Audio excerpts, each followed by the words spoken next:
Welcome to episode 7 of Community is a Verb. It's a show that talks about the tools for social action. We talk about social media and systems, processes, and strategies, and what we're doing to create the world that we want to see. My name is Connor Kaysen. I'm your co-host here at Community is a Verb. And next to me, via the powers of the internet, is my ingenious co-host, Mr. Well-Traveled. How you doing today? I am doing well, very well. How are you? I am good. What do we got in your background there today, Mr. Well-Traveled? This is a photo I found somewhere some months ago. I don't remember exactly what it's a photo of, but I believe it is related to voting. And I think this is a line of people voting maybe in the 1960s. Yeah. Yes, it seems like a problem that we still haven't cured, right? You think 60 years later we could have figured that one out. One would think. But that's still something that, I'm working on.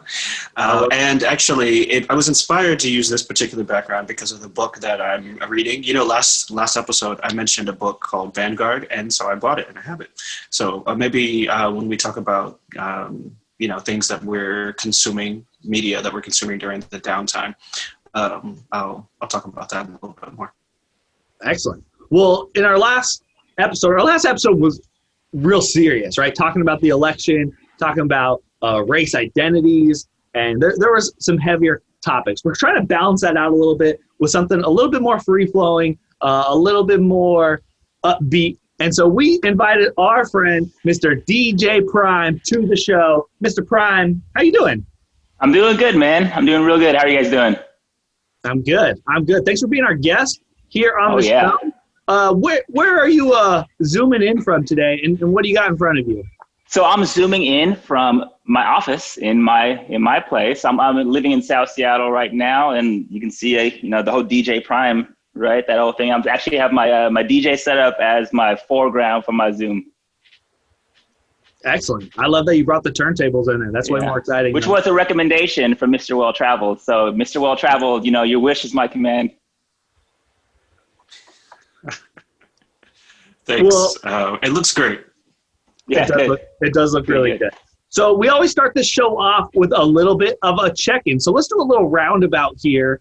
We today are filming on Saturday, November 28th. We just all had Thanksgiving a couple days ago. Hopefully all of us have had a little bit of a break from our schedules. And so let's start with you, Mr. Well-Traveled. What's going on in your life? How you been? How was your Thanksgiving? Thanksgiving was very chill, not too eventful. It was raining a lot here in the Houston area. And as far as food, we had some great stuffed chicken stuffed with kind of like this dirty rice and crawfish from Poche's in Bow Bridge, Louisiana. Had that flown in as we are still in a pandemic. Much smaller, obviously, than previous years, but it was good. One of the cool things that I got to do yesterday with my mom and sister was watch this documentary that's new on Netflix called Dance Dreams, Hot Chocolate Nutcracker. So it's about Debbie Allen's dance school, and it was really good. It was super interesting. And so, when we talk a little bit later about media, that was one of the ones I wanted to talk about because it's also connected to my Giving Tuesday because it's a nonprofit. So, that's how it went. And otherwise, I'm just enjoying some time off from work and trying to focus on the many projects I've got going. Excellent. And so, DJ Prime, what about you? It's your segment of the check-in. What's been going on in your life, and how was your Thanksgiving? Well, it's been a while since I had a chance to check in with both of you. We obviously know each other from around the way, specifically these digital streets. A lot for me has changed in the last, 8 months since all this COVID pandemic stuff's been happening. I have a daughter now, right? So before it was just, me and my wife just doing our own thing and, me kind of being carefree and having some fun, doing all my good stuff. But now, we have a daughter. She's actually 7 months old next Saturday. Time flies, right? So things have been really crazy for me, especially having a baby during a pandemic. So that's a whole thing in and of itself, right? But blessed to be having all the amazing things I have going on right now. And Also super happy to be able to spend so much time at home, right, with my family, which is also not necessarily a normal thing because I work as well. But to your other question, Thanksgiving, checking in, how am I doing? Thanksgiving this year was, it was good, right? It was the best that it can be for what we had to deal with, right? You know, specifically in Washington State, we had the Governor Inslee's was it a request or was it an order? I don't know, to stay at home and to make sure we were staying with our household. So we kind of just did that. And I made a bunch of sides. You know, I made macaroni and cheese, which was kind of fun. And I did cornbread stuffing, and I did some green bean casserole. And I ended up doing that on a grill this year because my oven broke the last minute. So we did that. And, you know, we had a really good time. It's definitely a lot different than what I'm used to. My wife's side of the family is really, really big. So they usually have like a 25 person get together. And then on my side of the family, you know, we usually would all get together and have our own separate thing going on too. So it's definitely different. My parents aren't good with technology. So we had a quick phone call. They weren't really up to speed with the Zooming. So, you know, we're as connected as we can be. You know, we make the best out of it, right? So yeah. It was good. It was solid. I'm still eating my leftovers. Leftovers are probably the best part, right? That's what they keep going. Yeah. How was yours?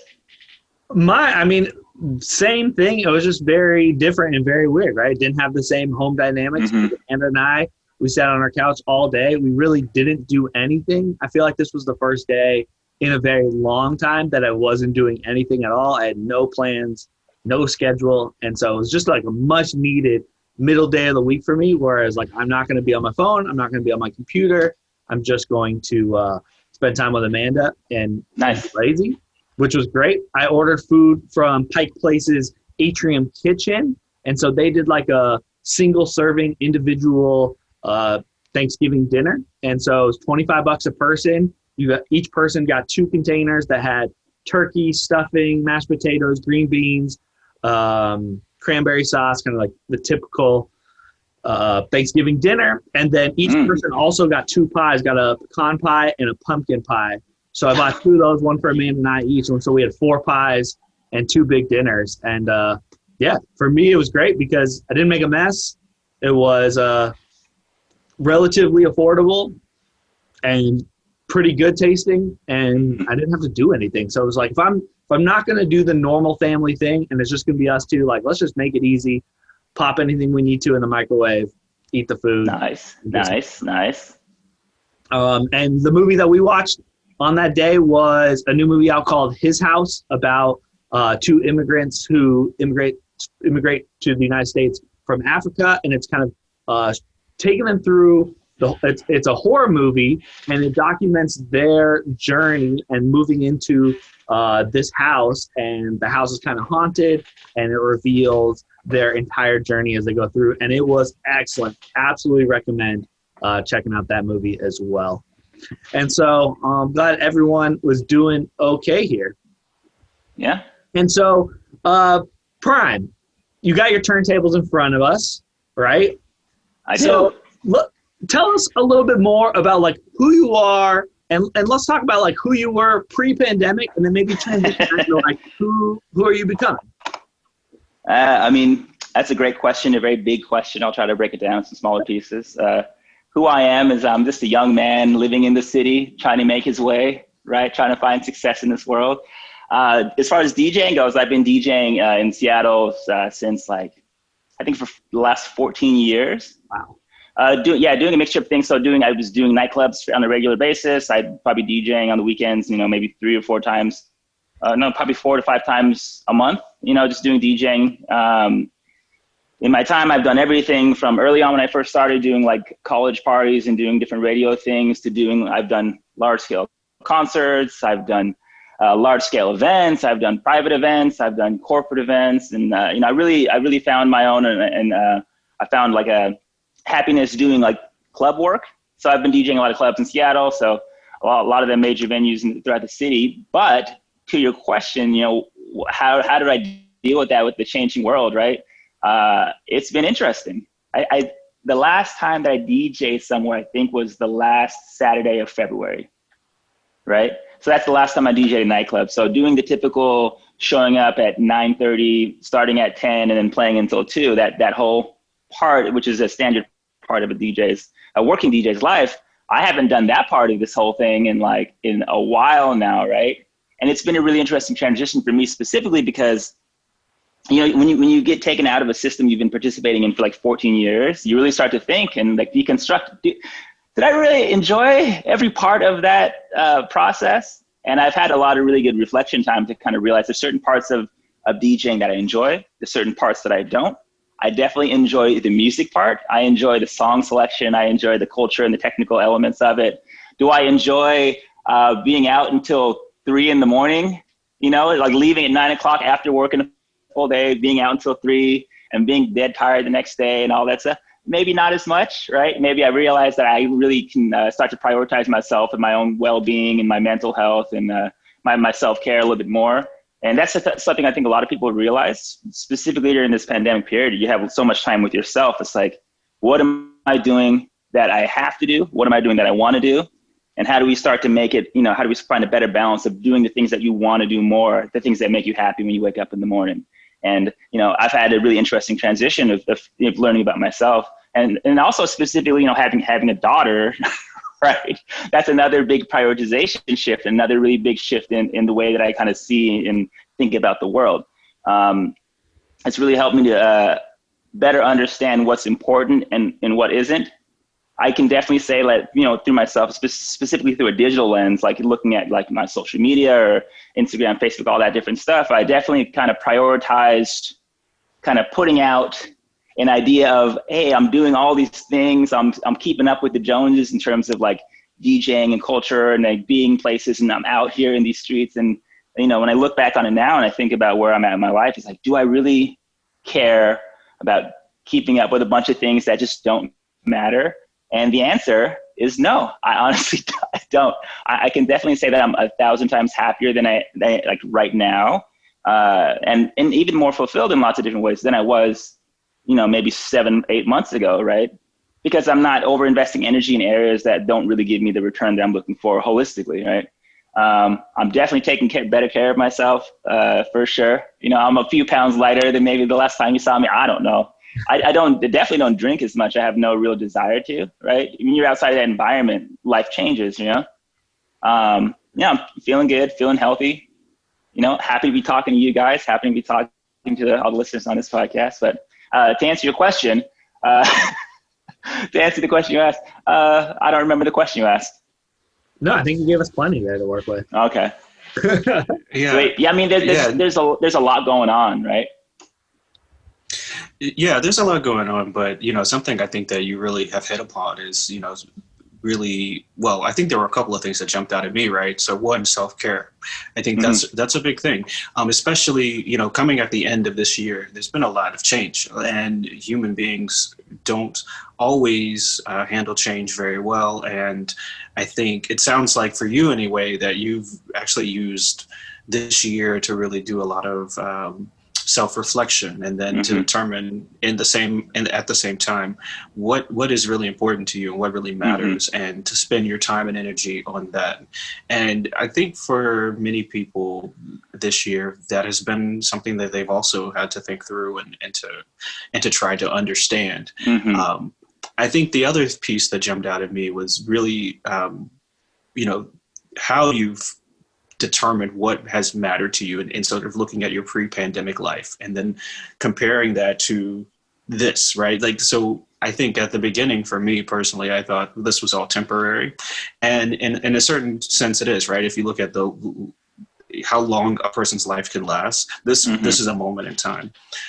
But 2020 definitely seems like a year where so much has happened that will shape all of us for years to come. So, I think a lot about how, particularly the pandemic, but also the events of the summer with the racial reckoning, really shaped my perspective about, well, how do I want to spend my time? Is it just going to work and working on fun things that are interesting to me, but how, the question is, how am I helping people? How am I helping to advance advance some of the things that I believe our problems, right? Or solve some of the things that I believe are problems. And so I think though, how you spend your time matters a lot. And then also I think one other piece of it, you know, the three of us, I can't remember the last time we got together. It probably was last year sometime. And I was thinking about that, about the kind of conversations we used to have pre-pandemic, because we would do like the taco. We went to got tacos one time on a Thursday, I think. Yeah, right. We went and had burgers one time. That burgers, we had the burgers was the first one. That was probably the most fun, I think. And then we had what else do we have? Oh, we had breakfast that one time. That was the last time, I think. And when I was thinking about that, and I was also thinking about how important it is. I mentioned this to Connor recently. I said how important it is to have conversations with and socialize with people who are also really thinking about certain things and doing certain things, because I think your success is really dependent upon your influences, right? And so if you're around people who are doing positive things and thinking about positive things and having conversations about that, everybody grows. And so I've always felt like our conversations were really good in that regard, because while we might be doing different things in life, there were always ways in which we could have conversations that, you know, help to uplift everybody. And so I appreciate you sharing like those things, because it reminds me of sort of that journey is that we're all on as individuals. We are also on collectively too. Totally. Yeah, the journeys that we're on are probably more similar than they've ever been before, because we're all, I not in our lifetime at least, have we all dealt with, I guess maybe since 9/11, that we've all like had something happen in our lives that had some type of direct impact. Like, and 9/11 doesn't come close, I think, to the pandemic, right? Like 9/11 was extremely, extremely impactful, but this is a whole year plus, right? And 9/11 was a impactful moment, but if you weren't in New York, right, there wasn't that same physical impact, right? It didn't change our jobs, it didn't change our lifestyle, it didn't impact us going to the grocery store. Now just the fact that we all have to wear masks every time we go outside is a very drastic and telling change to the physical world for us. And that is the interesting part to me with that, is that you walk down the street and we all have this thing in common now, right? Like we're all dealing with the same anxiety, fear, and wanting to be protected against the same virus that we're also worried that we're all individually spreading ourselves. It's a very interesting way that it is bonding us all as citizens of our communities, because we're all going through this thing at the same time. Yeah. It's really interesting to be going through a collective trauma together, right? When you think about ways that people bond, and that think, you know, a lot of people form really like long-lasting relationships. It's like sometimes it's by going through like shared experiences, and some of those experiences are traumas. And I use the words trauma on purpose, because this is a very traumatic. Like we're upending the lives of our lives of hundreds of millions of people in our country, around the world. And it's like, I think lots of times it's easy to lose perspective of the fact that this is not a good thing, but we've been going through it for so long that it just becomes your day to day, right? This is definitely a collective shared trauma, right? And the thing that, you know, to Mr. Well Travel's point, by having conversations and keeping up and maintaining with folks that can keep you having a positive outlook, but then also like, you know, keep you motivated to continue pushing things forward is critical more now than ever, right? Because when you have so much time with yourself, you can go, there's a bunch of different ways your brain can go, different directions, right? Depending on what you're doing, who you're talking to. But if you're talking to the right people and if you're striving for the right things, you know, we can all come out of this situation's collective trauma like better than when we started, right? Yeah. No pressure to have to do that for anybody, right? Because I've seen that too. But like by maintaining these relationships and really thinking about ways we can uplift each other, right? We're going to come out of it stronger and more, hopefully more connected, even though we're all apart. And so, Prime, my question for you, with all these changes with the pandemic, how have your communities changed, right? Like, what's been the impact on your community within the music space, workspace, and even your family? I mean, again, I love it because you always have such amazing big questions, right? I'm going to actually take a step to the left of what you're asking, because it's similar but different, right? So one thing that I've had happen to me is my community's gone digital, like completely, right? I don't do much right now. I'm at home taking care of my work. I work from home. I've been doing that since February, and my family, my daughter, my wife, and my close bubble. But I'm largely living large digitally online right now, right? So my footprint, my digital footprint, at least as far as like my social media, Instagram, that's which is my primary goes, it's grown, but I've also been more engaged and have more engagement than I ever had because I'm using it differently. I'm actually using it as a social, I'm not using it as a one-way communication tool. I'm literally doing the social part of it because that's what I needed more than anything, you know? When the pandemic started, I know that I was an extroverted person, right? That's just how I roll. But as it got worse and things kept going more and more and more, I definitely started to feel like that pain of just like, I want to see people. I get energy from people. I get energy from these interactions, both, family, work, and friends. And, without that, I was kind of starting to go a little cray-cray, right? So I really did. I made a conscious decision to just be more, not to be more active per se, although I definitely was more active on Instagram and social, but I made a conscious decision to have more conversations, right? To engage more, to have more messages. When I think something, I say something, right? And the way that I used Instagram before is completely different. Like the funny thing for me is I probably have like 1,000 open messages with people using the message tool, right? I'm talking to a lot of people, and it's asynchronous communication, right? It's not all in real time, but I'm talking to so many people now, and my community has changed. It used to just be like, oh, this is a bunch of DJ people and this and that, but now I'm talking to, like, obviously as a new father and wanting and having a desire to share my experiences and also to share my daughter with the world. This is the only medium I have. I'm talking to people from around the world now about like parent things. It's crazy. So my community is, as far as from a digital perspective, it's grown a lot of new family oriented things, like a lot of new moms. Like I looked at some of my insights I was like, oh my God, a lot of moms on here, right? It's mom central, but it's because, when you start to put out things in the world, you start to get a lot of like feedback and engagement back. I talk to a lot of fathers now, a lot of Black fathers from around the world. Right. And that's been an interesting thing, specifically, going through what Mr. Well Travel spoke to earlier, the racial reckoning in America. The world is watching that happen in real time. Right. And the world has opinions on it. And then the world also has like support they want to try to provide for you. Yeah. So I'm talking to people in Toronto. I'm talking to people, and a lot of like Black fathers in the UK. And, I'm talking to people in California, Texas, Florida. We just have these ongoing conversations. And it's like, had this not happened, this pandemic, I wouldn't probably be meeting these different people from around the world and the country and having these like actual relationships with them. But I am, right? My community has grown in these interesting ways that I honestly never even thought it would. And and it's very fulfilling because the whole social media part, I'm really going hard on the social part because it's like, you can talk to anybody, like anybody. Sometimes they don't talk back, whatever, right? But I talk to, I go out of my way to have that social interaction with as many people as I can. And it actually has been really, really fulfilling. Definitely different.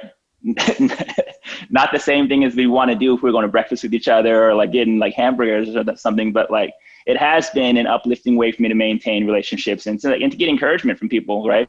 From around the world. So I've been, in regards to like how my community's changed, it's blown up completely, right?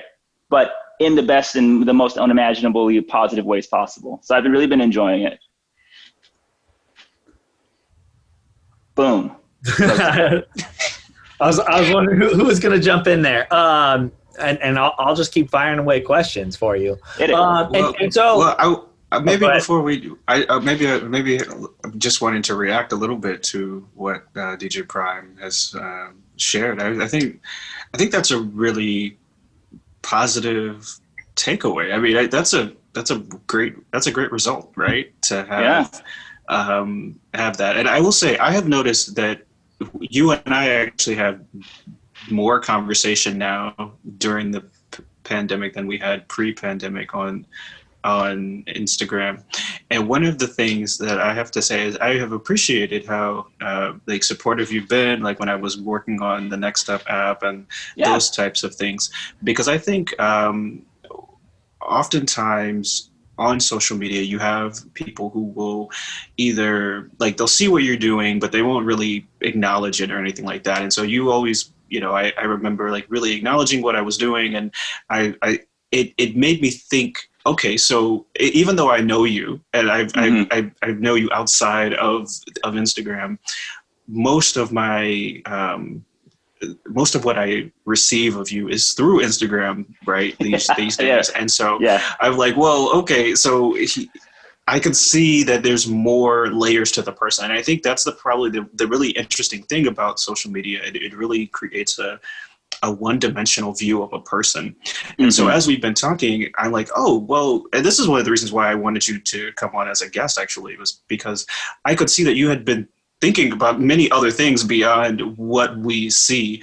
And I was curious very in particular. So I think Connor's actually asking some great questions because I was curious, like, well, what is your perspective from, you know, what has been your experience and how is that different than what other people might be going through, or how is it the same? And so I think it's actually cool because something that you bring up, like Black fathers, for example.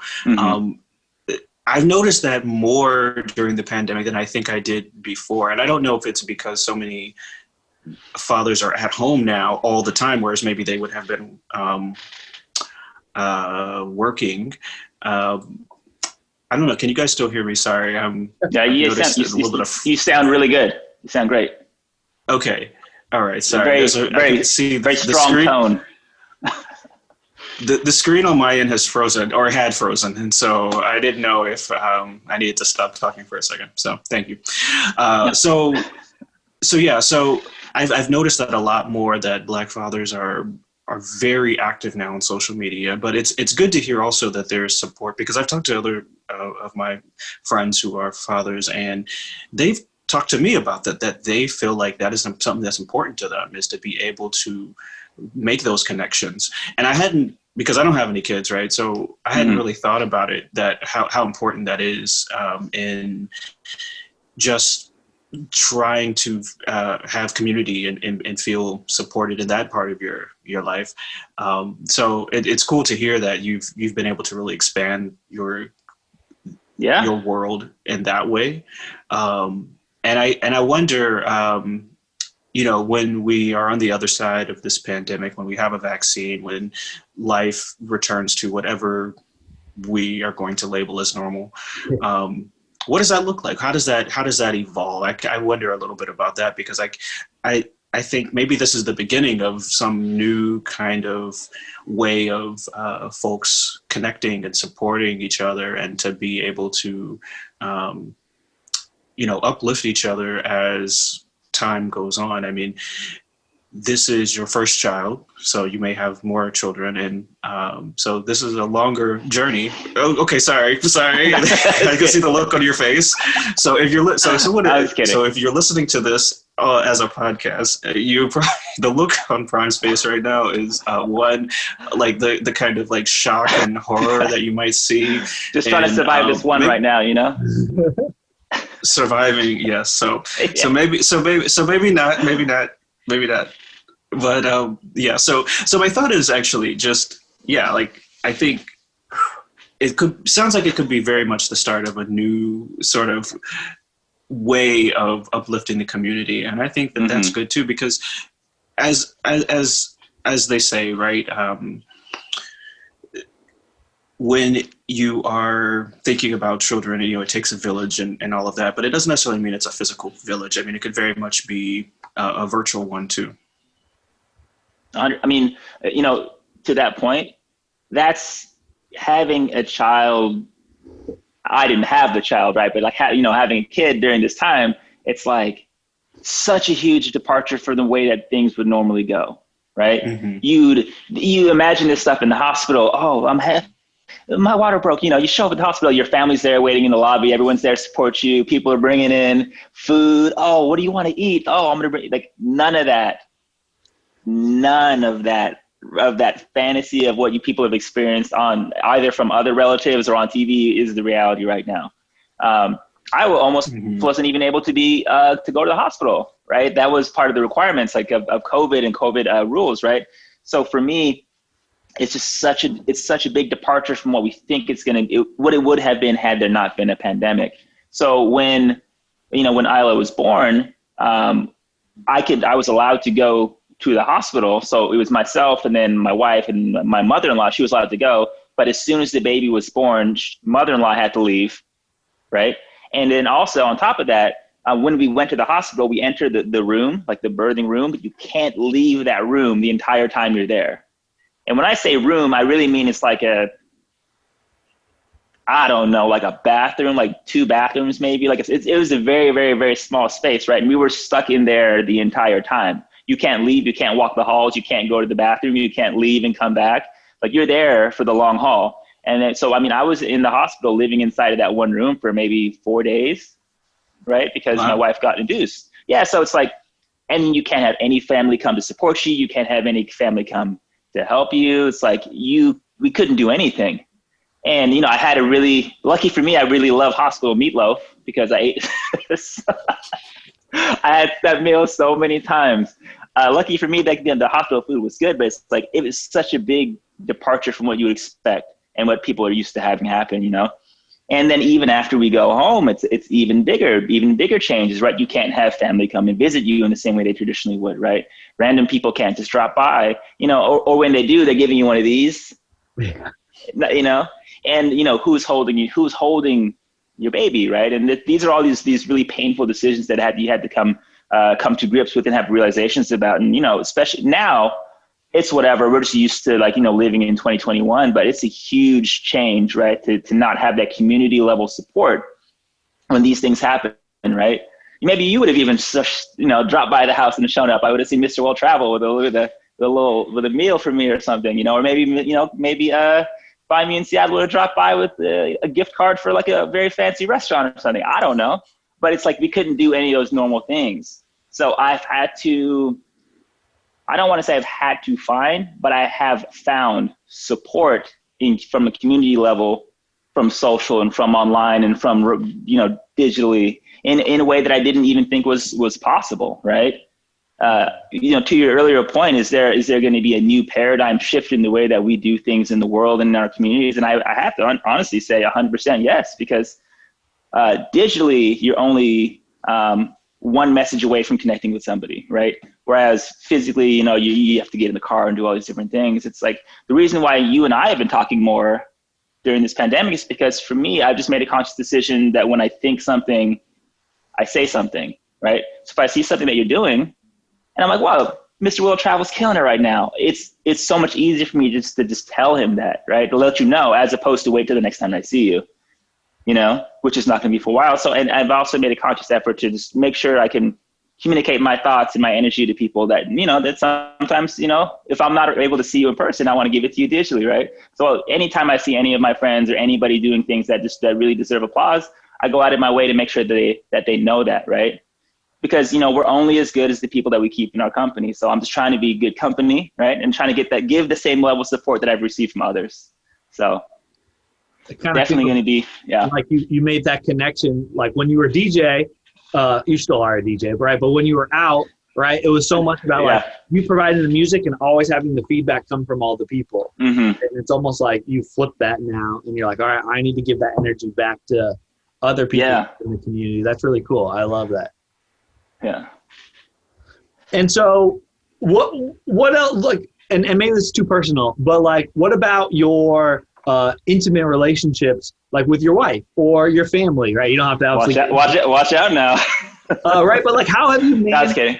How have you managed your relationships, especially with bringing a kid in during the pandemic? Like, how's that changed at all? Man, that's a really good question, because it's a thing that a lot of people, like, a lot of people are experiencing, but maybe they're not talking about it. I don't want to say that I'm lucky, but I made smart choices. in my life, right? To choose to be with somebody that I want to be with because they're the perfect person for me. Yes. You know, so because this time that we have where we're with each other, forced with each other, right? It hasn't been punishment. It's been a gift, you know? Yeah. This extra time I've been able to spend with my wife before, you know, she ended up going on leave a month before her due date, right? It was a gift to be able to spend so much time with her without the outside pressures of X, Y, and Z, of having to commute and do all these different things. Like going through this experience, pandemic, you know, the shared trauma of that, but then also of a child, it's like it's brought us closer together, right? To where our relationship is just like, it's a part of our everyday life, and it's like a foundation of what keeps us both going forward, you know? Because I've seen, you know, we're online, man. We've seen some weird things happening to some people's relationships, Splitsville, Tennessee, everywhere, right? Yeah. And, but again, you know, I think about myself, and I'm like, wow, I'm glad I made a lot of these decisions, and I just made the right choices, because I definitely ended up with the right person for me, right? And, but yeah. But I appreciate the question, because it really is true, you know, I mean, even thinking about dating and relationships moving forward, like, what does that even look like? Mm-hmm. Like, I don't know. I'm not single right now, but for all my single people out there, what is going on, right? What is it like to be on Tinder with masks on? I don't know. Yeah, I have no clue what it'd be like to be out in the dating scene right now. I'm also very grateful that I have my companion, and it's her and I, and that's about it. Mm-hmm. And that's what I love about doing the show every week, is we've been able to dive in a little deeper on these conversations that for a lot of time, like before the pandemic, I feel like they were either off limits, or they just like didn't get talked about. There didn't feel like the need to go deeper, and maybe that was because of the physical proximity that we could easily have with each other, like you mentioned, right? Like, oh, I wouldn't say those things because I'll see you in person, right, next weekend or whatever it was. Mm-hmm. And now it's like, all right, now we got to like take these times that we have and really dive deeper and have those conversations that we might have not had over the phone or over Zoom before, right? We would have saved it for in person. And so this show has really helped me kind of just like unpeel layers, not only with myself, but between Mr. Well Travel myself or with the guest. And it's been fun to kind of just like learn more about the world and hear different perspectives. Mr. Well Travel, you got any comments on that before? I want to talk about a little bit more about this past summer and what DJ Prime experienced. No, we can jump right into that. I'm looking forward to that part of the conversation. I think it's going to be different, you know, because, you know, we have talked a lot about that already. And so it'd be cool to hear his perspective, also living in a different part of the city. I think that's, I'm curious to dive outside.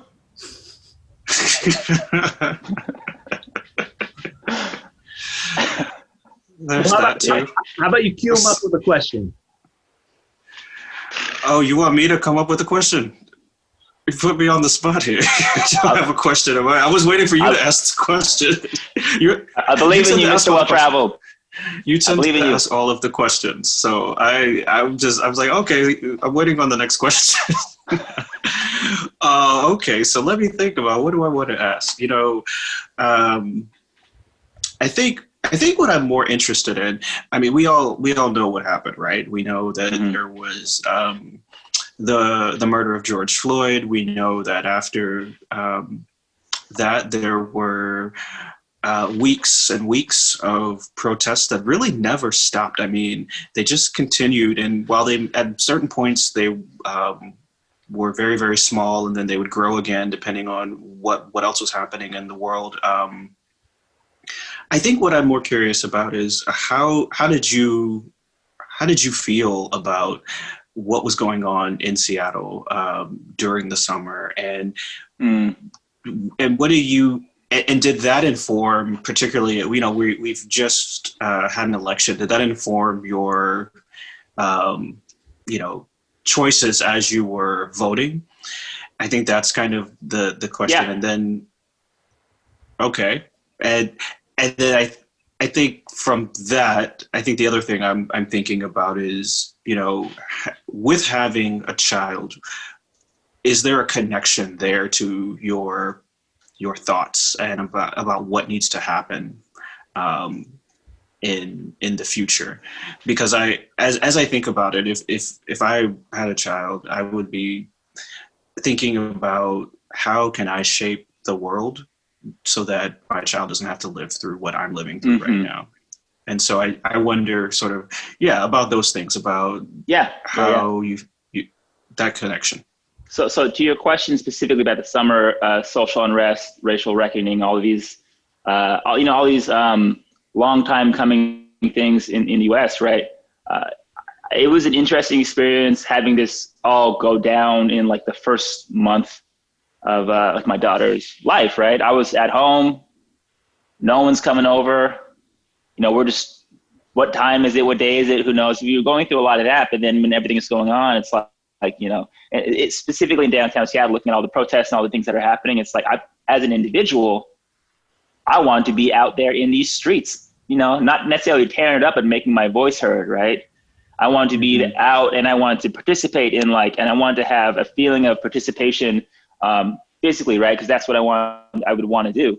But at the same time, though, the newfound responsibility of being self-controlled and being even killed and understanding that I have larger responsibilities outside of myself is what made me not go to any. I wasn't able to participate in marches. I wasn't going to go rioting, but I wasn't able to participate in like the marches, and I wasn't able to participate in these things because all this is still happening in the midst of a global pandemic, right? Right. For me, I was just really conflicted because more than anything, I wanted to be out there, right? To have that feeling of I'm making a point by physically putting myself in this space and I'm helping to amplify this message, right? That's what I wanted to do, but I couldn't do it because of the responsibility that I have to my household and to my family. So it was definitely like an internal conflict that I kind of had to come to grips with, right? But knowing that I had to make that decision, the question then becomes, what can I do, right? What can I do either remote? What can I do through support? What can I do through advocacy? What can I do through social engagement and activism on the level that I'm able to participate? These were all questions and things I started to think about. So I had to make a conscious decision to use my voice within the community that I live within and the community that I'm a part of to share my perspective on what's happening and to share and to, silence is violence, to use my voice to just tell people what's really going on and how I feel. And I think that was definitely a huge change this year more than ever, is you heard a lot of voices talking about, racial issues, social issues, just in general, specifically racial issues in the US. You hear a lot of voices from coworkers, right? From peers, from people across the board actually telling you how they feel about things, right? And that was definitely a unique experience. One thing I can say is in thinking about how to put this together the right way, work-wise, right? A lot of things are happening. A lot of those conversations are happening at work as well, right? The PR response for how do corporations respond to racial inequality, diversity, inclusion. There's a spotlight on all these things that are happening, right? How do they respond to that? It's been an interesting thing for me to observe from the outside looking in. Specifically, I was on paternity leave for 2 months while a lot of this was happening at my job, and I'm grateful. And this is going to sound strange. I'll just put it out there in these streets, whatever, right?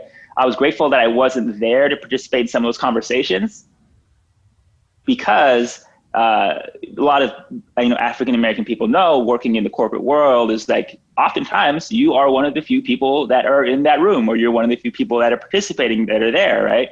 So for me, I was grateful in some ways that I was on paternity leave because I didn't have to be the lone voice speaking for all Black people's reconciliation, all their thoughts and feelings and qualms with the world. And I was happy to not have to do that, because many times in my life, in university or in different working environments, just different work, like oftentimes you're the only person, right? So to speak as if you are part of your monolith or whatever, I was happy to not have to do that role.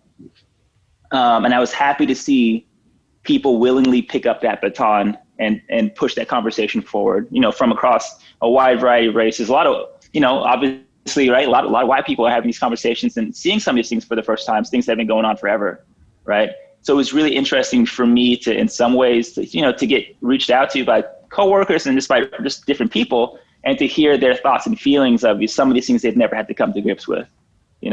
It's been a super interesting time, and with where I'm at now versus early on in the summer, I'm at a point where I'm definitely on the opposite side of that now, where I'm aggressively participating in these conversations at work, right? I want to use my experiences and my story and use myself to help drive things forward, right? In a way that I can, to be responsible. And I'm monologuing right now. Like, keep going. But in regards to how these things that happened to me, how these experiences in the summer impacted election, and how I chose to participate and show up both online and in with other people, when everything was happening, right? And you see the responses that are happening from the Trump side, 2 thumbs down, right? For me, the first thought is that, it's time to go to work, baby. Like, what can we do from our limited positions in, what we can control? What can we do in the digital space or with our own communities to interconnect each other, to go to work and make some action happen, right? That's what was in my mind the entire time. How can I push these things forward, right? How can whoever is on the Democratic side, how can I find a way to support them as best as possible? And how can I use myself as a conduit for conversation for people with conflicting views, to be able to help them understand how my point of view, my perspective, my unique experience as a part of their community could potentially shift their opinion on what they should be doing. And that's, a lot of people made a conscious decision to participate. All right, go to work, get after it, learn from others. I mean, this is a crazy, crazy, crazy time. Mr. Well Traveled, find me in Seattle. Maricopa County. Why do I know the name of Maricopa County? Like, right? The level of civic engagement that happened this year for this election is just like everything else. It's unprecedented. I was actually listening to the last episode of this podcast, early this morning, and it's like, we're hearing reflections of your experiences on election day, and I was just listening to. I was like, man, that was the same thing. I watched the same show for 5 days in a row, and nothing happened. And it was insane, but like that level of like civic engagement, the level of understanding of like the scope and scale and like how important this stuff is, I think it really dawned on people from following the events of what happened this summer, the murder of George Floyd, right? And we all had this deep ingrained understanding that this is not time to play around. We have to make this happen, and we're so invested that we're gonna care about people watching people counting votes. And, we're going to care about all these counties and understanding why the system for election count, like for counting votes, is so wonky around the entire country. We're all going to care about that. But now the question is, following the election, following everything that we've gone to, what's next? And how do we keep the work going? And that's why, a podcast like this one is important, because, it's like keeping the conversation going. It's not just about civic engagement or social justice as it relates to what happened last week or this summer. It's like, how do we push the conversation forward, and how do we find the relevant pockets to have conversations that in different communities that push the narrative and push action forward. So that's why I'm grateful for you. That's why I'm grateful for you guys, because putting this kind of a thing together and keeping up with it is a lot of work. A lot of energy goes into this. So I'm happy for you guys, and I'm proud of you guys for doing this. Thank you for watching. We appreciate that. Oh yeah. Mr. Well Traveled, you got any thoughts on what he said? Monologuing. Oh man, there's a lot to react to. I mean, gosh, you said a lot of good things. I will say. Well, first I'll just say thank you for being a listener or a viewer. I don't know. What's your preferred platform? Let me ask that, I guess, quickly here. I like to listen to it on Apple Podcasts, but then sometimes I'll watch the clips on Instagram. But then at the same time, you'll track back to the YouTube. It's the whole ecosystem.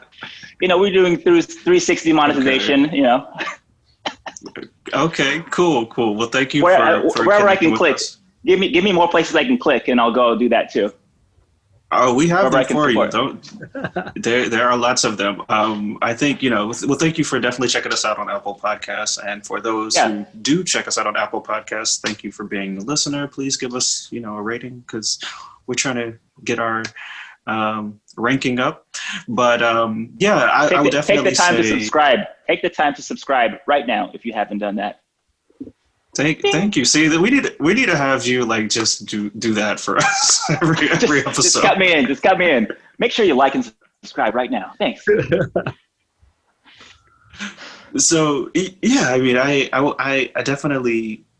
I think the thing that jumps out at me the most was at the very beginning, right? The question that you were asking yourself about, what does action look like for me? And this is something that, Connor and I have talked about from the very beginning, that action is going to look different for everyone. And really depending on everyone's personal circumstances, you being, a new father, having a baby at home, I could completely see why it just did not make any sense to be in the streets marching, even though that's where your heart was. That definitely didn't sound like the place to be for your situation. But as time has gone on, you've definitely said, you know the places where you want to lean in. You want to lean in social. You want to lean in at work. You want to be able to bridge the gap in your personal relationships and your and the different tribes you move through, right? Yeah. So I think all of that is super important, because I remember also at the very beginning, many people asking themselves this question. Like, they understood that they saw something that was wrong, but then wanting to know, okay, well, if I don't march, if I don't go out and demonstrate, what does that mean? Does that mean I'm not being active? And, that's when Connor and I started to have the conversation about this show, about really trying to help people to feel supported in their action, but also to understand that action looks like a lot of different things. Yeah.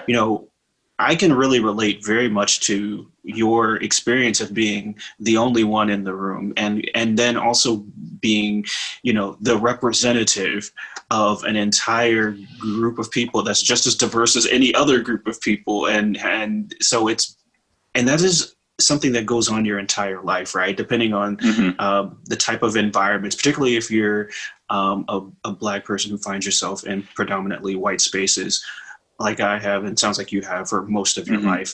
And then at work, that's not necessarily what you're hired for, right? So it then becomes an additional burden to have to be that one voice. Can I get a bonus? Can I get a diversity bonus or something for like? Right. Hook it up. Let's talk. I was kidding. Right. Hey, I'm kidding. But the reality is, no, you're good. You're good. No, that was good. But the reality is that is what happens, and you have to make a choice, right? Either you lean into that, or you just kind of go on about your business as usual. And I think I've done the same thing where I've said, okay, I'm not going to allow this moment to pass by and me not raise my hand and try to contribute to some of the different initiatives and projects that are happening. And I think at least for me, has been really interesting is that, I've watched across the entire sort of corporate landscape, right? So many companies are making very grand pronouncements of how they want to address systemic racism. And then as some time has passed, I'm starting to see just how serious they are about these things. Yeah. So that's been a very interesting thing for me, both inside of my current corporate environment, but also just looking more broadly. And then I think what it sounds like as well as for you, like for me, there was definitely an evolution. So you started in one place and you're in a different place. Your choices as you were thinking about voting definitely sound like they were influenced by a lot of what has happened this year, but it didn't start this year for you. And I think that that's really important to recognize that for some people, it's very clear to me that this was an awakening, but then for other people, this is life, right? Like what we know is that what happened this summer, whether it was George Floyd or Breonna Taylor or Ahmaud Arbery or any of the names that we have come to know, that these are not new situations, right? Police brutality has existed for a very long time in this country. And so I think for me, as I look at companies now saying, well, we need to figure out diversity, or we need to figure out, inclusion, or in some cases where they want to use equity as a term. Part of where I feel challenged is when I see these companies saying that. These companies are often run by white men and white men only, from their boards to their executive leadership to even, a few levels down. And I have to ask myself the question, well, when are they going to include the people that are being harmed in the solution? So when I look at a lot of where I try to insert myself is by saying, well, I know I'm the only one in this environment, or I'm one of few in this environment. So if they're not asking me, I need to come to the table and say, hey, I'm here. I'm still here, and I'm here too. And I'd like you to include my perspective in what's happening. And I think part of the thing that I've been trying to talk about a lot more is you do have to talk to the people who are your employees, who are of the group that you say that you want to support. And also your customers, right? Because your customers are going to have a very, I would say, traumatic experience just in their daily lives, that as a person who is not having that experience, you're not going to ever understand if you don't ask the question. And so then you're not really ever going to solve a problem in a meaningful way. So I appreciate the people who are willing to do that in the corporate environments, because I know that it is not easy what you're having to do, participating in conversations like that, and understanding that is action too. You may not be out in the street, but we need you to be in your corporation doing the work you're doing. And otherwise, who's going to be able to do it, right? Yeah. Where do we get to have representation, and where do we get to have your voice if you're not there? And so I say I'm appreciative of you doing that and taking that on, because I know that that's not something that is an easy thing to do, and it can be very challenging, because oftentimes you're going to have the right idea, you're going to know what should be done, and you're not always going to be in a position to really make that change. You're basically asking other people to do something different, something that is not what they have been doing. And to disrupt the status quo, to be a change agent, and do it in a place where you get your paycheck. That is a very heavy thing to be able to do. And I appreciate you for even deciding that that's what matters to you. And I think with people like you thinking like this, and people like Connor and me and everyone that all of the people who listen to this podcast, I think it gives us hope, and it gives us an opportunity that no matter where we are in the world, having a certain perspective and pushing for change, look, over time, we will start to see some change. Yeah, it's going to take a long time. The other question I want to follow up with you, Prime, is in relation, the connection between your race, your identity, and your daughter, right? And how are you starting to think about that, or how did the summer affect how you're planning to communicate to your daughter, right? That's, I know, going to be a thing. Eventually, she is going to see herself in the mirror, right? And she's biracial, right? And she's going to learn about these identity things. What have you thought about over the last 7 months about how that's going to impact her as a young girl? That's a great question, and it's interesting because it's one that a lot of people don't ask, right? It's interesting because you're the first person that's asking this question, and I talk to a lot of people, right? And it's important because this is the reality. But to your question, I haven't been just thinking about it for the last 7 months. I've been thinking about it for the last 5 years, baby. right? You know, as you start to think about your own identity, who you are, where you come from, what your experiences have, how they've shaped you, you start to think about how do you want to like help your child understand who they are, what is their place in the world, what is their identity, right?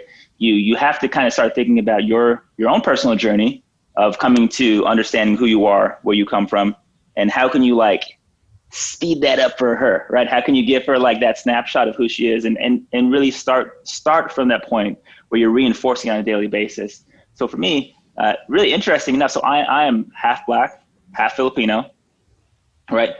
You know, that's a complex racial identity and being biracial across those two cultures in and of itself. But, you know, I firmly am grounded in knowing who I am, right, and where I come from, right? My mom being Filipino, my dad being Black, right? Crazy enough, my wife is half Filipino and half Italian. So when our powers combine, you know, it's not Captain Planet, but we have a half Filipino baby who's also a quarter Black and a quarter Italian. And you know, this is funny because I don't think there's any scenario in the world where I imagine I grow up as a half Filipino person have a half Filipino baby. Like what? like wiki, what? Like where does that happen? You know what I mean? So for me, it's important to do two parts, right? Or I guess it's 4 parts for her, right? Understanding her heritage and her roots as it relates to being half Filipino is going to be obviously very important. You know, lucky for me on my mom's side, and then also really largely on my wife's side, huge family, huge Filipino infrastructure. Her mother has many, many sisters, right? So they have a big family, very interconnected. And so, you know, culturally, helping her to understand the Filipino side of who she is super important, right?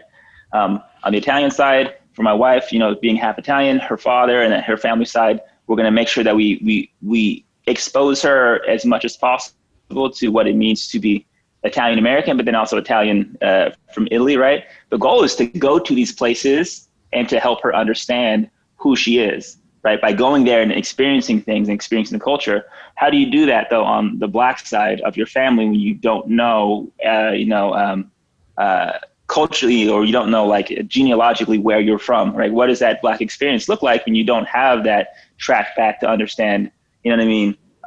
Where you come from or what your descendancy is in Africa. That's more of a complicated thing to expose her to in terms of travel, but in terms of identity, that's something that I can make sure that I expose her to on a daily basis, right?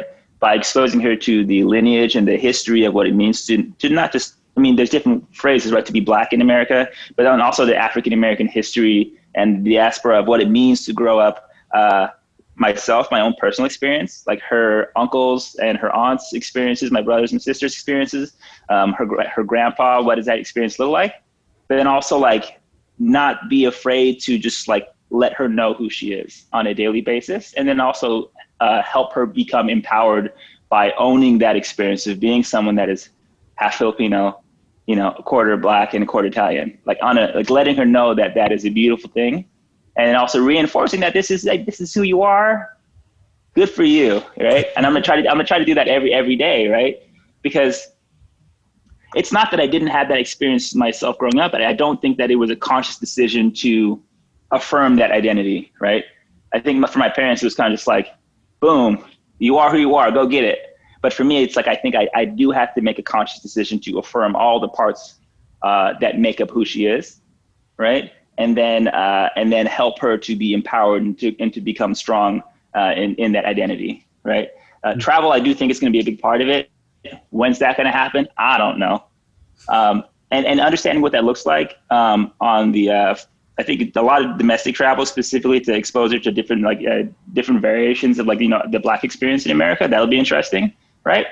But then I do have a desire as I get older to actually go. I've never been to Africa before. Right? Has either of you guys been to Africa before? I've been to Kenya. Ooh, Mr. Well-Traveled stunting on us. I guess I should have thought about that before I asked Mr. Well-Traveled if he'd been to Africa. I mean, it's in the name, but these are things that I want to make a conscious decision and efforts to go after. And I don't think these are things that a lot of that my parents thought about, but that we're definitely in the position to make this happen. Maybe we can go together. Find me in Seattle and family. We can all go. Let's plan a trip. maybe you can get it sponsored by, we'll get working on that. Maybe we can get a vlog going out of it. I don't know. We'll see. So hopefully I answered your question. And if not, that was the best I can do. I told you, this is the caveat for last night. I got a very limited amount of sleep because my daughter decided that it was party time at 11 o'clock until 3 o'clock. And then also from 4 o'clock to 6 o'clock. You don't got like some mellow beats that you can mix for her that puts her right to sleep? Oh man, I stay playing the mellow beats for her, but she just doesn't care. She wanted the remix last night and I didn't have it ready. Musically, actually, interesting enough, like, so for her, I think a part of the cultural experience is going to be through diversity of music, right? Like, what can I share with her that carries along with her cultural experience, like, Black cultural experience, Filipino cultural experience, but then also like Italian, like, what can I share with her media-wise? What can I share with her audio-wise? That's going to help her understand these different things, right? Mm-hmm. That variation, the variety of music, and that, it goes hand in hand with culture. So that's going to definitely be a big part and a big way that I do that. And lucky for her, one of the really big cultures in my house is Disney because of my wife. So she's being exposed to Disney culture right now. And then we're going to branch out from there when she gets older. Oh, that means she's going to be a Disney fan for life if you're starting that early. I know. Well, that's one of the things interestingly enough, that calms her down when she's getting a little cray-cray is like classical music or like Disney. Like I've been playing like instrumental, piano, acoustic versions of those Disney songs, and she loves it. Yeah. So, and then that's the thing, variety of music. I'm lucky I can expose her to so many different things. But before we kind of go back into music, I wanted to have a follow-up question with you, Mr. Well-Traveled, and maybe this is unrelated, but was your Kenya trip a form of travel for self-exploration? No. Do you mind if I ask why? What brought you to Kenya and why you chose to go there? Oh gosh, it was a long time ago, like 12 years ago, I think. And there was an opportunity for me when I was in grad school to work on a documentary. That was what it was. Okay. Are you going to share the link for that documentary in the show credits? No, because I don't even know where the footage is at this point. It may have gotten destroyed in a move or something like that. But yeah, it was not something that I was ever able to really, technology was different back then. Yeah. And so I had some difficulty trying to get it edited. I think that was the main thing. I had a lot of big visions for it, but I think if I were to do it now, it would be a lot easier. But back then, I had to buy a real, kind of they called them prosumer cameras. So it was kind of in between a pro camera and a consumer camera. And it was very fancy, very big and expensive. And then, it was quite a project to undertake by myself. So yeah, I don't think I even have any footage from that anymore, unfortunately. Shucks. These maybe one day I'll tell you the story. The story. It wasn't exactly the best experience anyway. Okay. But what I'll say is, I like your perspective on travel. How travel can be that thing that that helps to inform who you are and helps to connect, especially if you have family connections to different places. I think travel is actually very beneficial in that way. And I appreciate what you're saying as a parent, that you're being very intentional, right? And very thoughtful about what this will mean to your child and to her future, both from a sort of a self-esteem or I guess self-esteem perspective, but also from a cultural standpoint, and really understanding that you can have real connections and be proud of who you are in totality. And I think so many folks have an experience that's different than that, right? Because the parents make different decisions for for their children. There are some that say, you know, they have a parent from a different country, but they don't have a connection to the family in that country, or even a connection to the culture or the music or the food. And so then they have to find that as adults.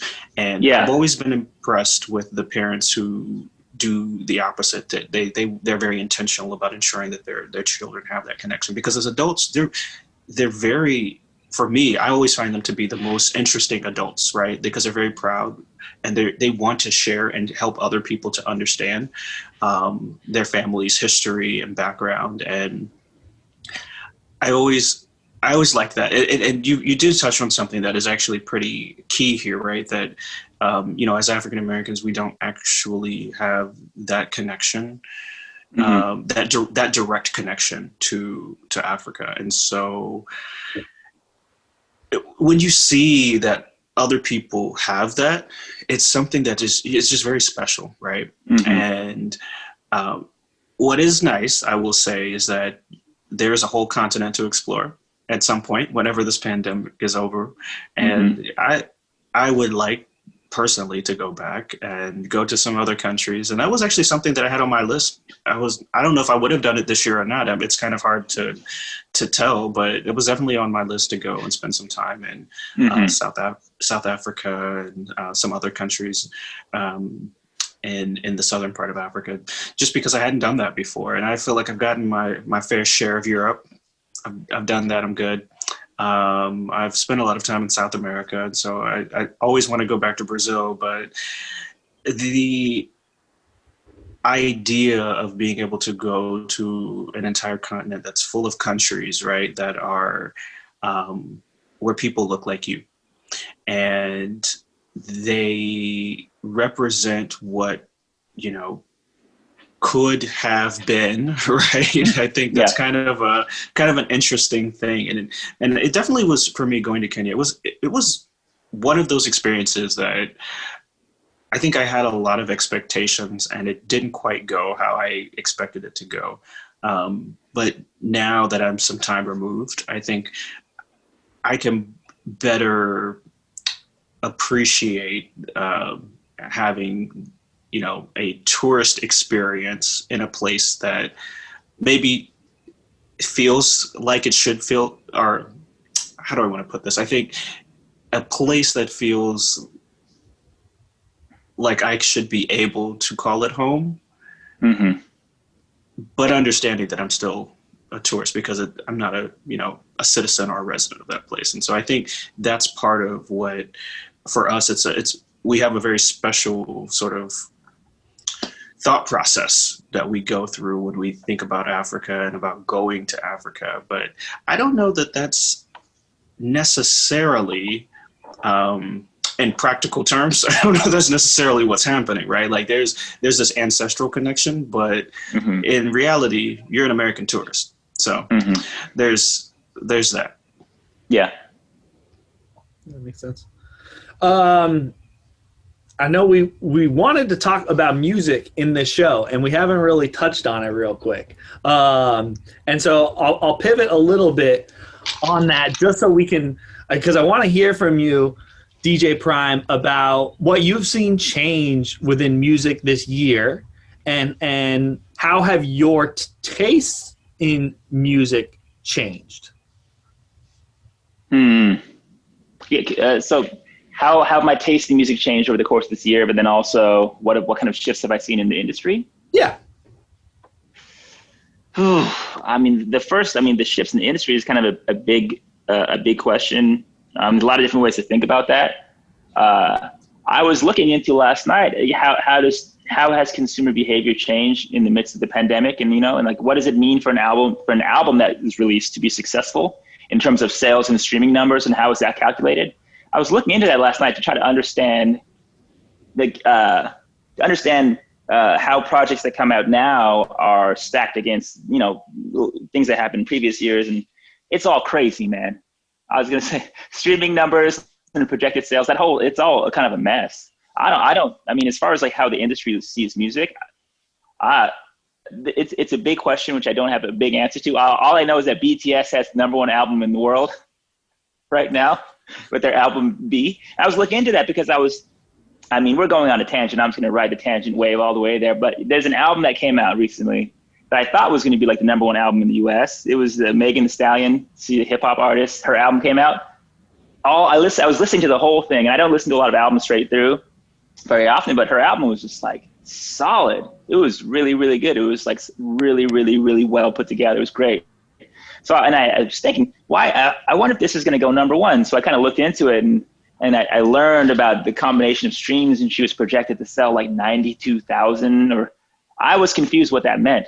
It said that her album was going to be number 2 with 92,000 projected. And that's a combination of streams and sales. And I was like, who's coming up with this stuff? Who's making these projections? It doesn't make any sense, because culturally, her music is having a huge impact on the US, and on America, and especially on social all over, right? She's having a huge impact. But if that doesn't translate into sales, like, does that impact how do you derive that value? And these are things that I was wondering about, right? Like, what does that even really mean? So, to your question, in some ways, not necessarily the traditional music industry, but like cultural impact weighted against like commercial sales and streaming. Like, which one is more important nowadays?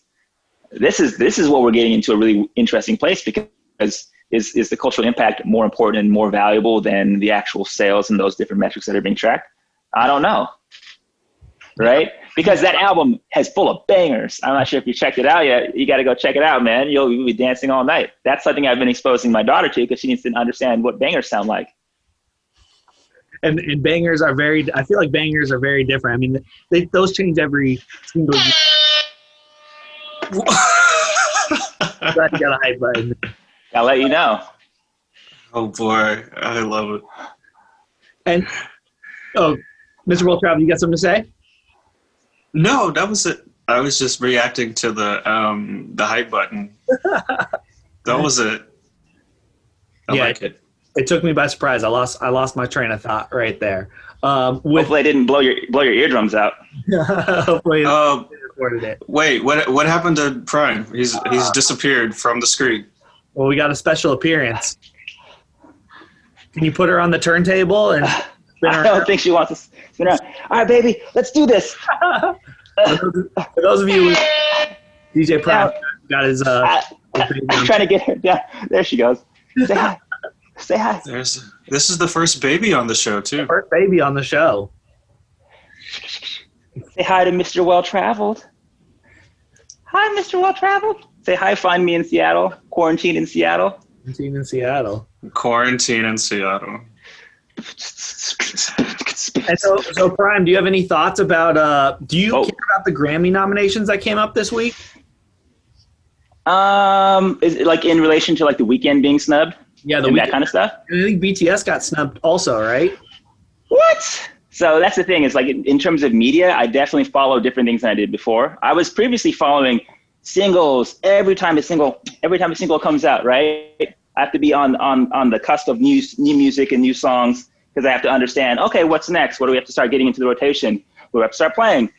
Huge change for me in my life is the way I consume music is completely different now, because most of the things I listened to were trash, and I'm glad I don't have to listen to as much 30 seconds of trash anymore. Because the way that DJs listen to music, at least the way I do, is you can tell in the first 30 seconds if a song is going to be playable in the context of like a nightclub. You can tell pretty quick if it's going to work or it isn't, depending on what the kind of stuff you play. So I haven't had to do that in like 7 months. So I've been actually enjoying consuming music in its totality and in the way it's supposed to be presented, right? So, but to your question, in terms of like the Weeknd being snubbed and like BTS being snubbed, that's how you start to think about, wow, why is there such a big disconnect between like cultural impact and importance, right? And like what's pushing the culture forward, and like maybe projected sales and some of these different metrics, and like how do you start to balance out these weighted metrics so that the things that matter are being represented, right? I'm going to make up a really terrible analogy here, but maybe that's part of the reason why the DE&I, diversity inclusion work, is sometimes so it's like not thought about, because we don't think about the impact and the value of like the weighted perspective of things can have. But looking at like the Weeknd and BTS, I mean, the Weeknd's, his album, all those songs, that was the soundtrack for this year in lots of different ways, you know? Dun, dun, dun, dun, dun, dun, right? that all bangers. And he brought back the 80s, like kind of new wave sound of music. You know, he did something that a lot of artists, it's really difficult to do. Like people that are good at that, Bruno Mars can bring back an entire generational sound and make that sound fresh and make people love it. You know, The Weeknd was able to do that. And it's insane that he would be snubbed from the Grammys, considering how much of a cultural impact and how important that his music and his albums were to like an entire generation and population of people is insane. And you said BTS was snubbed? Maybe I don't want to be quoted on that, but I thought I saw that they were. Well, if they were snubbed, that's the greatest travesty of all time. So I used to call Kanye and have him rant at the VMAs about that. If that is true, because I'm not a K-pop fan per se, but as a consumer of culture and of music, I understand the level of of gravitas and of importance that group has in not just in the country but in the world. It's huge stuff, and it's insane, and it makes me so happy to see that they're coming to the forefront of pop culture in society, because we live in a global world, right? It's a global movement, right? Things that are from the US go other places and become successful. There's no reason why things from South Korea shouldn't come here and be equally as successful, right? So that makes me so happy when I see their song on that Samsung Galaxy commercial. You know, it's crazy. Yeah, BTS. All my Korean homies. They've been a real interesting one to me. Yeah, because they have transcended culture, and their fans have infiltrated social media and blended with politics in a way that I've never seen before, right? Like, so many of the BTS fans have gotten credit for trolling far-right hashtags, right? Mm-hmm. Taking those over and kind of flooding them with funny memes about other things so that all the hate kind of gets drowned out. And I think I haven't seen a musician and their fans kind of take over in that kind of way before. Mm-hmm. It's interesting that it's not an American brand that's doing it, right? Like, it is a Korean group, and their fans are the ones kind of driving this change in culture. Mm-hmm. Politics blends in that. It's been very, very interesting to watch. And I mean, for them to infiltrate the way they have, right? Yeah. I saw an interesting perspective about how their rise to fame is changing because they don't have this strong masculine look, right? Like, their look is very different than what boy bands in America have been. Right? And they have very feminine qualities and aesthetics, and that is really creating a new platform and a whole new look and genre for younger men to kind of look up to and be like, hey, it's okay if you've got eyeliner on or lip gloss on, right? Like, a lot of those let's do it, which are a great influence in our society. I agree 100%. You know, it's like diversity of culture is not just limited to race. Like, diversity of culture is understanding that, we are made up of a wide variety of cultures from around the world. And we think about mass media, culture of pop culture. It's we should be getting influence. We should be getting value and understanding of other cultures from around the world. So to see, this, BTS blow up like this, I just think it's awesome. I think it's the coolest thing ever. Maybe next episode, me and you are going to be wearing eyeliner, and we're going to be I might have blue hair or something. Maybe we'll do some. Corey, I don't know. Mr. World Travel, what do you think? No. You say that now, but then 3 weeks from now, you're going to be like, it's killing it. I like your no, though. That's very on brand. Go ahead. Very on brand. No, go ahead, Scott. I was wondering if you got anything to add. Is there any music that you've been listening to or media that you want to talk about that's kind of shifted what you've been looking at this year? Well, I think like most people, Netflix. I mean, this is Netflix is the perfect platform for the pandemic, right? So, Netflix. Go ahead.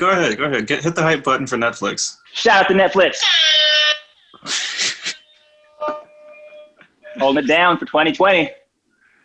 That's true. I mean, look, at the beginning of the pandemic, what was it? Tiger King? Everybody was talking about Tiger King. If there was anything in this pandemic that was more shocking than the pandemic itself, it was Tiger King. I mean, it was just unreal. And it was one of those things where, you know, if you heard about it, you thought it was ridiculous, and then you watched it and you couldn't stop watching it because it was so ridiculous. That being said, I certainly have shifted beyond that during the pandemic. I didn't get stuck there. And, you know, the thing that I watched most recently was Dance Dreams Hot Chocolate Nutcracker. And I was just really impressed with the Debbie Allen Dance Academy, just the whole concept, what she has been able to create and the way she's impacted lives of children for many, many years. And I was impressed with the children themselves. So the Hot Chocolate Nutcracker is a performance that happens every year. And it's a predominantly Black youth performance of the Nutcracker, but it also incorporates hip hop. And it had, at least in the one that was presented in the documentary, there was Bollywood incorporated. I think they had K-pop in there too.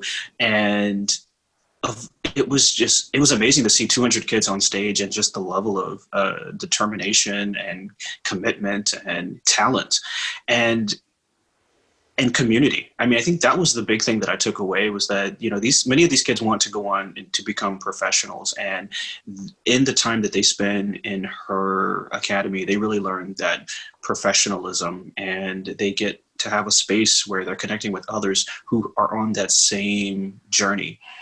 And then at the end, you got to see that many of the folks who were featured went on to perform or on Broadway or have joined other programs for professional dancers. And I just thought, wow, I really like the impact that she's making in the world. It was also very entertaining to watch, as a documentary. But I think it's what we should all aspire to do and to be and to build.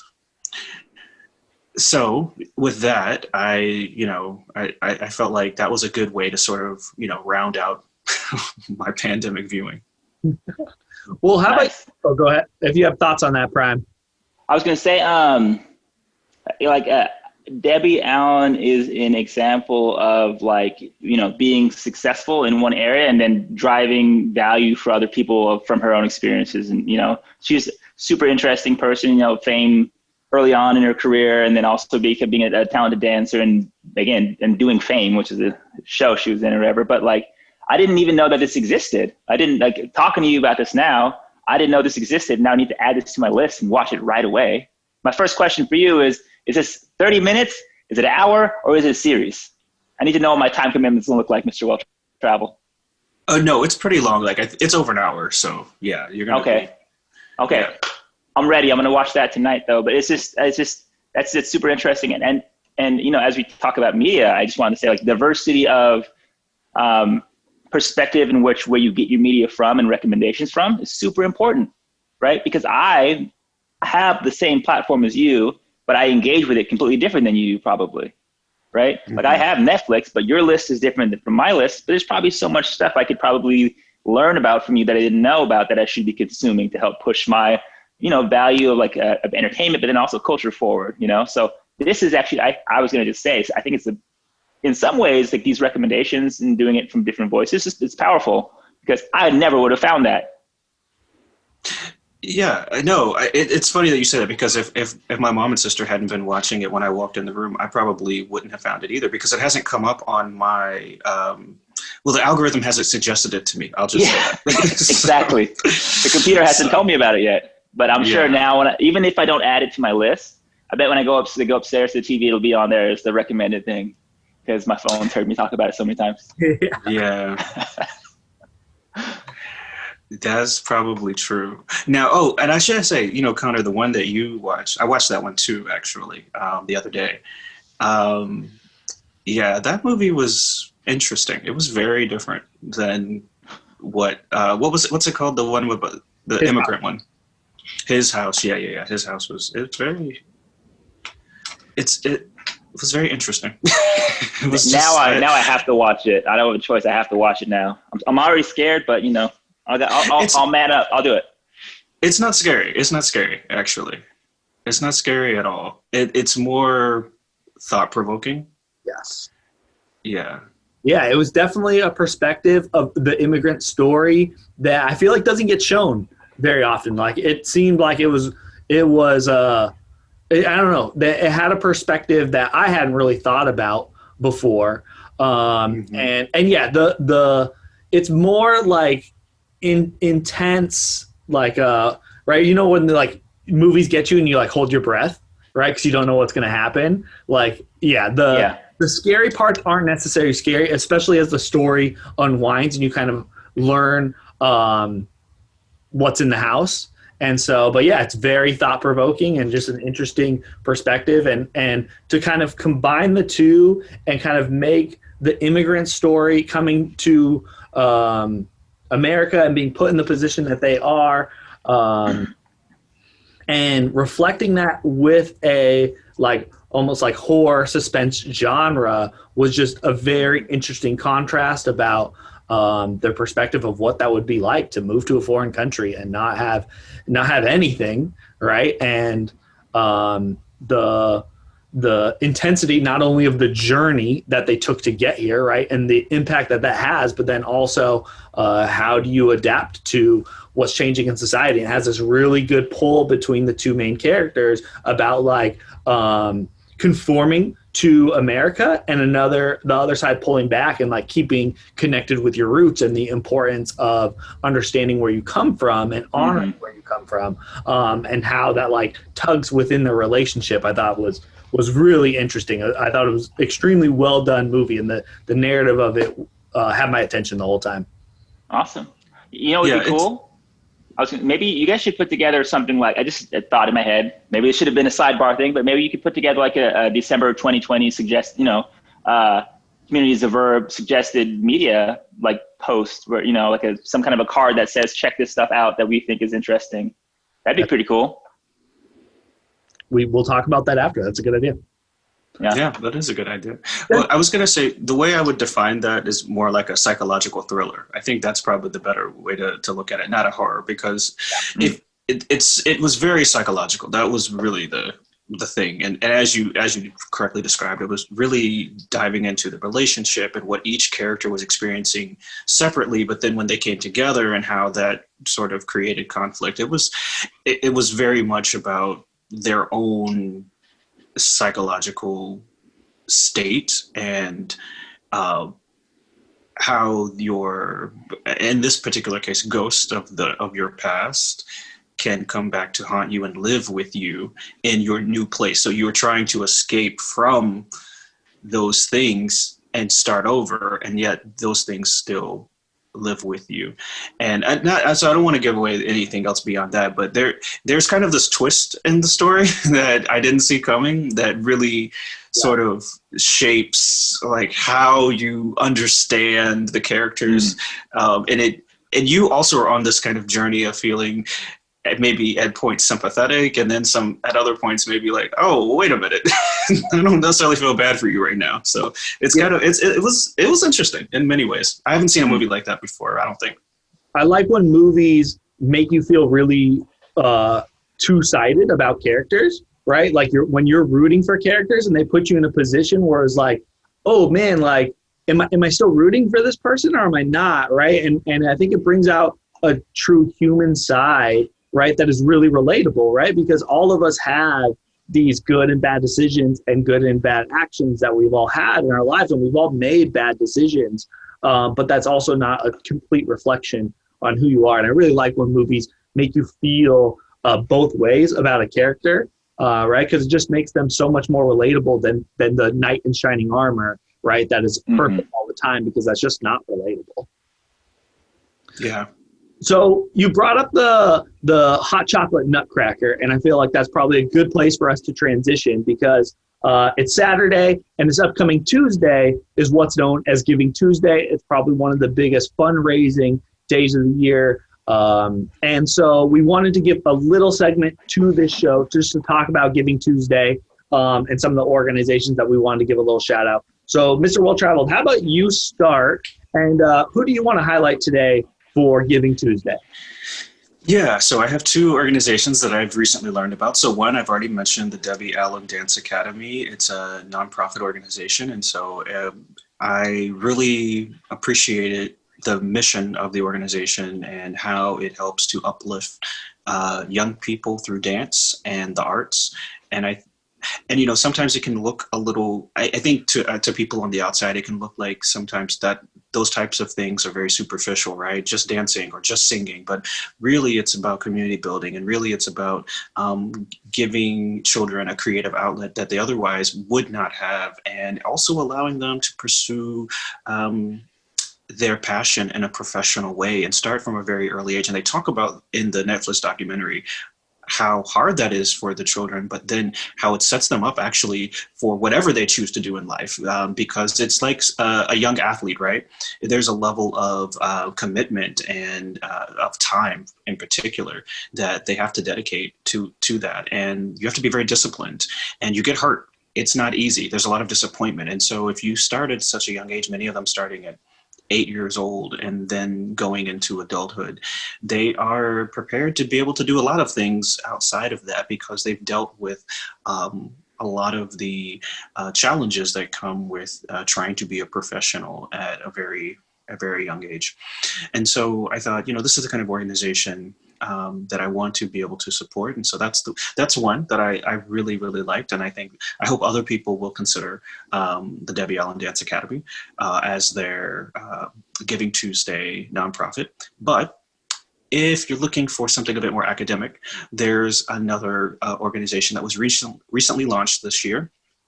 And it is the Center for Anti-Racist Research at Boston University, founded by Ibram X. Kendi. So you probably have heard the name because he has a very, very popular book that became even more popular this year called How to Be an Anti-Racist. And everyone who makes lists like DJ Prime suggests we make has said that that's the #1 book you should read. And now he has founded this center, received some grant money. And I think this type of research is going to be particularly valuable for the future. And this organization has a mission of helping to shape and build an anti-racist society. And that is what we should all be leaning into. I don't know of any other research center with this mission. And so also for Giving Tuesday, if you are looking for a unique organization to donate to, I think that's the one. Excellent. DJ Prime, you got any Giving Tuesday nonprofits you want to give a little shout out to? Off the top of my head, I do not. So for me, Giving Tuesday is something I've been aware of, but I haven't been as participatory in, right? I think this is a good year for me to flip the script on that and to actually participate and to actually kind of go heavy on doing some donations, but then also learning more about like local nonprofits in my area that I can donate money to, but also maybe there's ways I can participate, add value to. So I think for me, the responsibility is now is to do the research and to go in depth and find some good nonprofits to donate to. But what I will do is I will look into the two that Mr. Well Travel just suggested, and I'll probably look into the ones that you suggest as well. And I'll see if I can find some money in my pocketbook to donate to them to see if I can help push the mission forward. Excellent. Well, you bring up a good point. Oh, go ahead, Mr. Well Travel. So I just wanted to ask a question, DJ Prime. Do you have employer matching funds that you can access through your employer? Did we lose Prime? I bet you do. I think he's thinking. Yeah, I didn't do. No, I was thinking. I think that I do. I have donated through our program, our internal. I think it's the Giving program in the past. But I have to double check on that. What is that something you suggest doing? You think that going through corporate donations for matching is like the move? Yeah, because it can maximize your funds. So for every. I don't know how they do it at your job, but I know at my job, we have up to a certain amount, and you can basically, double your contribution. And if you want to double it for a single organization, or if you want to increase the amount for multiple organizations, you have the option of being able to do that. And I think that that's a pretty cool thing when you think about, especially the need right now. There's so much need. Yeah. And for those of us in corporate environments, that's a benefit. To be honest, I didn't take advantage of that last year, and I should have. So I've been thinking a lot more about it, thanks to Connor, actually, what he and his wife did over the summer, where they used matching funds to donate to the NAACP after doing their own fundraiser. So that's the only reason I asked that, is as you're thinking about what organization you want to donate to, certainly you can make a direct donation, but the employer matching funds are also really helpful too. That's an awesome suggestion. I guess, for a lot of people, that should be part of the playbook that they kind of follow for doing donations, and specifically for Giving Tuesday. So I appreciate that, and I will look into it. I'm taking a note real quick. I had a friend on Facebook, and she was like, I'm going to match anybody's donations up to $1,500. You just have to take a screenshot of your donation and post it here, and I'll match it. And I was one of the things that sparked, like, I need to start thinking about this, because I know when I make my donation, whether on Monday or Tuesday, I'm going to go back and post it there, because increasing the impact is always good. And jumping on what you said, Prime, about like doing the research and some of the activities, Giving Tuesday is always about donations, but I think this year it's more important than ever that like Giving Tuesday shouldn't just be about making a financial contribution to your community in whatever way, but there's like so many other ways to give right now that brings some type of joy or happiness to people. And I was looking on the Giving Tuesday website, and they're the ones who kind of brought that to my attention to begin with, right? They said just posting a message of hope, whether on your social media or writing a letter to somebody, obviously creating a donation, reaching out to the elderly, showing some type of gratitude towards essential workers, paying for a stranger's meal in the Starbucks line, surprising somebody with a parade or a special message, checking in on the friends or the people that you haven't checked in a while, using your voice, complimenting random strangers, and offering to help in different ways in your neighborhood.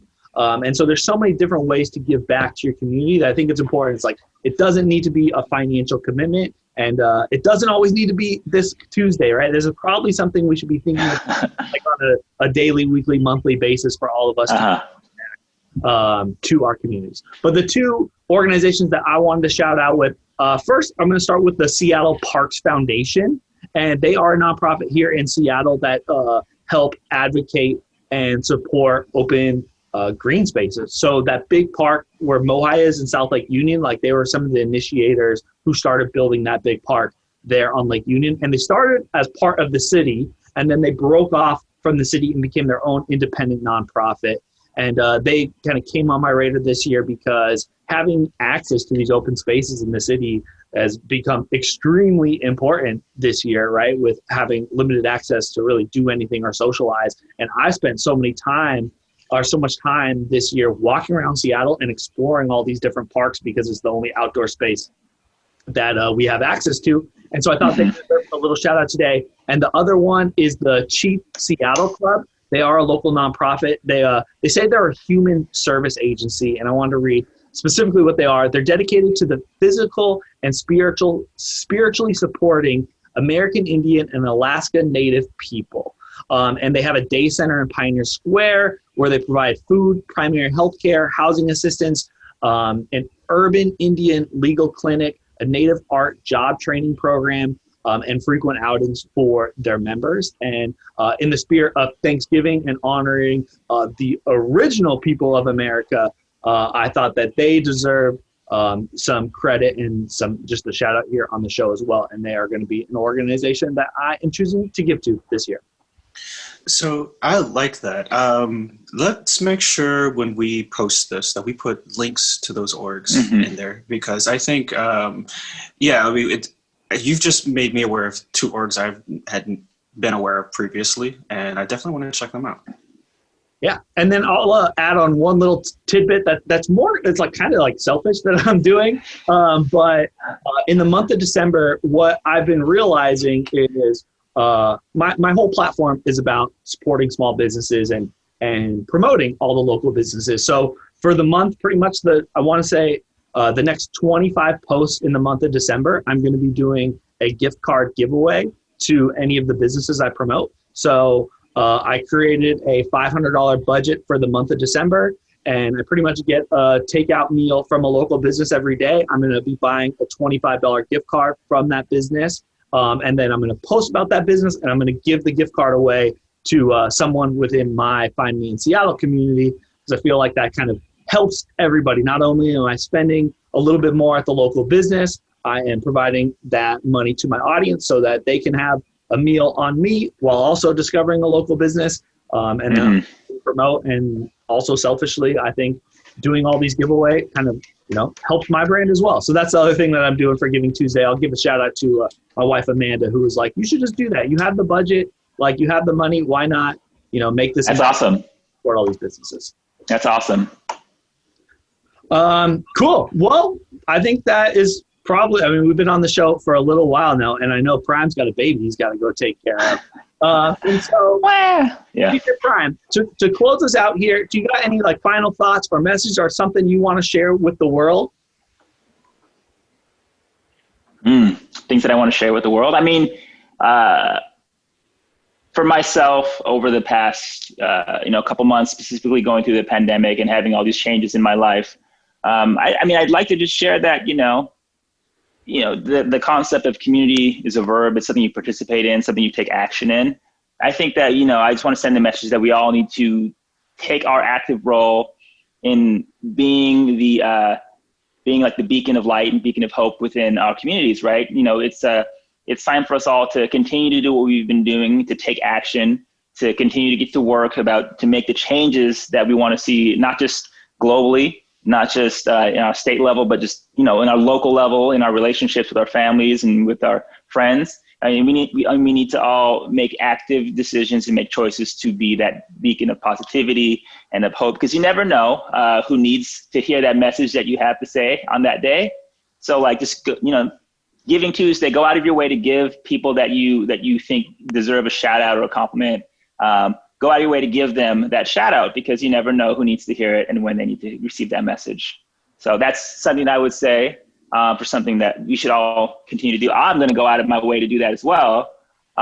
One thing I do want to give a shout out is to actually to some of the people I talked about earlier on one of the first questions. So my community of parents online folks, I talked to different folks, at the Dadfluence on IEG. That's my homie Donnie I met online. We talk all the time about these random parent things. He also has a daughter, so it's been interesting. And there's also a guy I talked to out in Toronto. He's at the Dad Homie. Super interesting people, and we talk about these things, just being Black fathers all the time. So big shout out to them. Shout out to both of you for putting this together and for keeping it going. Obviously maintaining a podcast is a lot of work. And I'm happy to be a guest today, because this is the first podcast that I've ever been a guest on. So, you're adding value to my life and you're making history, for me. This is awesome. DJ Prime, where can people find you on the internet if they want to connect with you? So you can find me on Instagram, which is my preferred platform of choice at the moment. It's at DEEJAYPRYME. So at DJ Prime. You can find me on there. You can learn all about the fun things I'm getting into, with family, with DJing, with music, and then also with, I like to get my grill on recently. But then online, I'm also looking to expand some of my footprint and to get into some new things. I'm actually looking for 2021. I'm hoping to get into the podcast game on my own as well. So I'm looking to spin up a podcast of my own. Obviously, you can see I got these little fancy lights over here. So, I'm getting some of the things together for that. But I have a show that I'm hoping to put out early in 2021, and I need you. I'm pointing to you, Find Me in Seattle, and I need you, Mr. Well Travel, both to be guests, either as a duo or as individuals. But we gotta keep this momentum going. Count me in. That's awesome. And Mr. Well Traveled, how would you like to conclude this episode?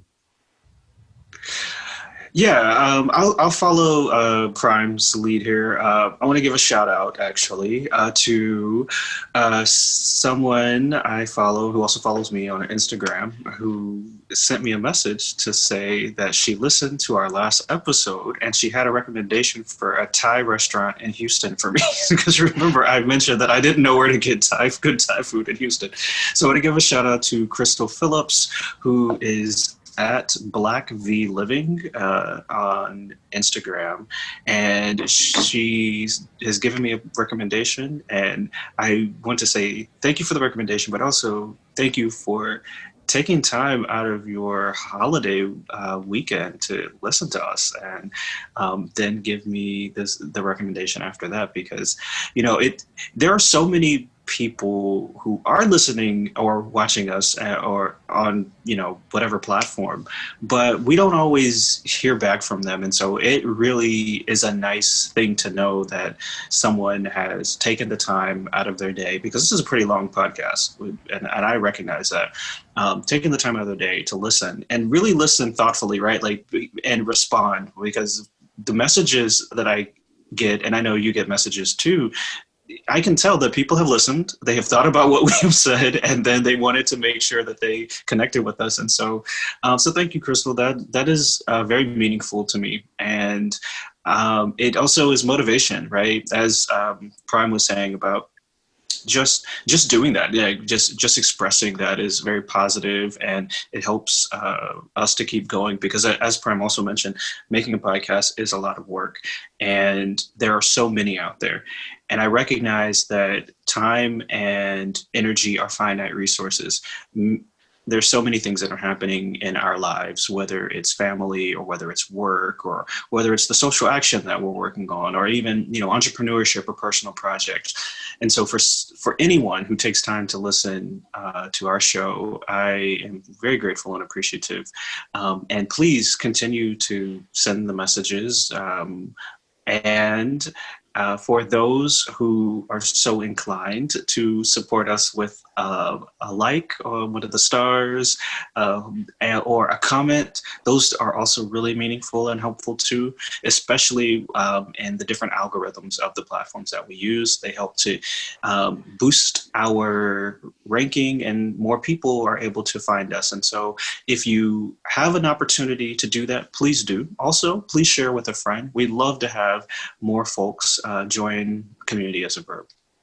And thank you, DJ Prime, for being here as our second guest. That, for me, it was something that I was really excited about. I thought maybe you might turn us down. Maybe this wasn't the kind of platform you wanted to be on, but I'm so glad that you say yes, because it has been it's really been awesome to spend time talking to you, and really just hearing how, the year has been for you and where you see, things going. I've really enjoyed the conversation. Oh, and I cannot forget, as always, Tyree. Thank you for being here. You guys, if you're watching and listening, you don't see Tyree or hear him, but he is often here at the very beginning of the program, helping us to make sure our sound is on point.